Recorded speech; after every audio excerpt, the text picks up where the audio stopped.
நீங்கள் காலத்துக்குள் வாழ்கிறீர்களா அல்லது காலமே உங்களுக்குள் இருக்கிறதா? இந்த கேள்விக்கான பதில்தான் ஆன்மீகத்தின் உச்ச ரகசியம். அந்த ரகசியத்தின் மையத்தில் இருப்பவர் காலசங்கர்ஷினி காளி. அவள் சாதாரண காளி இல்லை. காலத்தையே தன் பக்கம் இழுத்து அதை விழுங்கும் சக்தி. காலச்சக்கரத்தையே அழிக்கும் பரமதெய்வம்.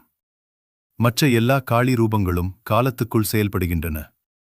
ஆனால் காலசங்கர்ஷினி காளி மட்டும் காலத்துக்கு அப்பாற்பட்டவள். படைப்பு, நிலை, அழிவு இவையெல்லாம் தாண்டிய பரம உண்மை. அவளின் 5 திவ்ய ரூபங்கள். 1. சிருஷ்டி காலசங்கர்ஷினி, படைப்பு. அவள்தான் படைப்பை ஆரம்பிக்கிறாள். பிரகாசம் மற்றும் விமர்சம் என்ற சக்திகளால் இந்த பிரபஞ்சம் உருவாகிறது. 2. ஸ்திதி காலசங்கர்ஷினி, நிலைநிறுத்தல். உலகம் நிலைத்திருக்கிற மாதிரி தோன்றுகிறது, ஆனால் உண்மையில் அனைத்தையும் அவள் மெதுவாக தன் பக்கம் இழுத்துக் கொண்டிருக்கிறாள். 3. சம்ஹார காலசங்கர்ஷினி, அழிவு. அவள் அனைத்தையும் விழுங்குகிறாள். பொருள், மனம், காலம், கூடவே உயர்ந்த தத்துவங்களையும். அவளிடமிருந்து எதுவும் தப்ப முடியாது.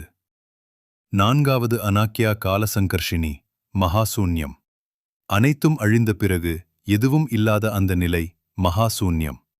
படைப்புக்கு முன்பும் முடிவிற்குப் பிறகும் அவள்தான். 5.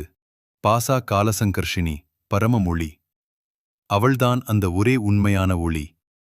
எல்லாவற்றுக்கும் காரணம், எல்லாவற்றிலும் இருக்கும் ஆதாரம். ஆனாலும் எதிலும் சிக்காத பரமசத்தியம். காஷ்மீர் சைவம் சொல்லுகிறது, காலம் உண்மையில்லை. காலமே அவளுக்குள் இருக்கிறது. இந்த பிரபஞ்சமே அவளின் விளையாட்டு. இப்போ கேள்வி, நீ காலத்துக்குள் வாழ்கிறாயா அல்லது அந்த பரமசக்திக்குள் இருக்கிறாயா?